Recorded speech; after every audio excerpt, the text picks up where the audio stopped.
നമുക്കിന്ന് വളരെ ഹെൽത്തി ആയിട്ടൊരു ചെമ്മീൻ ഫ്രൈ ഉണ്ടാക്കിയാലോ? അതും എയർ ഫ്രയറിൽ. വാ നോക്കാം. അതിന് വേണ്ടി ഞാനിവിടെ കുറച്ച് മസാല എടുത്തിട്ടുണ്ട്. കുറച്ച് മുളക് പൊടി, മല്ലിപ്പൊടി, മഞ്ഞൾപ്പൊടി, കുറച്ച് പെരിഞ്ചീരകം, ഉപ്പ്, ഒരു ചെറുനാരങ്ങയുടെ പകുതി. പിന്നെ നമുക്ക് ആവശ്യത്തിനുള്ള പ്രോൺസ് എടുക്കുക. അതിലേക്ക് ഒരു 1/4 ടീസ്പൂൺ ജിഞ്ചർ ഗാർലിക് പേസ്റ്റ് ഇട്ടിട്ടുണ്ട്. പിന്നെ ഒരു 3-4 ചെറിയ ഉള്ളി ചതച്ചത് അതിനകത്തേക്ക് ഇട്ട് കൊടുക്കുന്നുണ്ട്. ഇനി നമ്മൾ എടുത്തു വെച്ചിരിക്കുന്ന മസാലപ്പൊടികളെല്ലാം കൂടെ അതിനകത്തേക്ക് ഇട്ട് കൊടുക്കാം. മസാലപ്പൊടികളെല്ലാം ഇട്ട് കൊടുത്തതിന് ശേഷം നമ്മൾ ആ എടുത്തു വെച്ച നാരങ്ങ ഉണ്ടല്ലോ, അതും കൂടെ ഒന്ന് പിഴിഞ്ഞൊഴിക്കുക. നാരങ്ങ പിഴിഞ്ഞൊഴിച്ചതിന് ശേഷം നമുക്കിതിലേക്ക് 2 ടീസ്പൂൺ തൈര് ചേർക്കണം. പുളിയില്ലാത്ത തൈര് കേട്ടോ.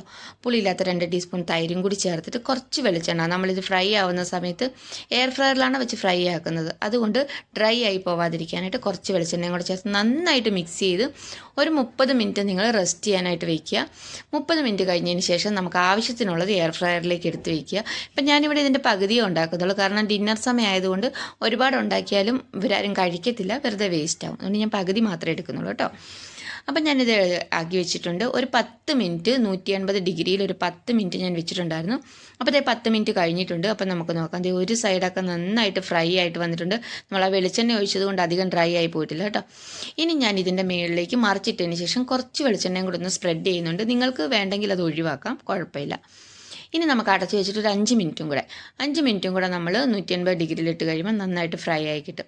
ഇപ്പം നോക്കി 5 മിനിറ്റും കൂടെ കഴിഞ്ഞ് ടോട്ടൽ 15 മിനിറ്റ് കൊണ്ട് നല്ല ഹെൽത്തി ആയിട്ടുള്ള നമ്മുടെ ചെമ്മീൻ ഫ്രൈ റെഡി ആയിട്ടുണ്ട്, അധികം എണ്ണയൊന്നും ഉപയോഗിക്കാതെ. അപ്പം നമുക്കിത് ഒരു പാത്രത്തിലേക്ക് മാറ്റാം. ഇപ്പോൾ കൊളസ്ട്രോൾ ഉള്ളവർക്കായാലും ഡയറ്റ് എടുക്കുന്നവർക്കായാലും ഇങ്ങനെ ഉണ്ടാക്കി കഴിക്കുകയാണെങ്കിൽ വളരെ ഹെൽത്തി അല്ലേ?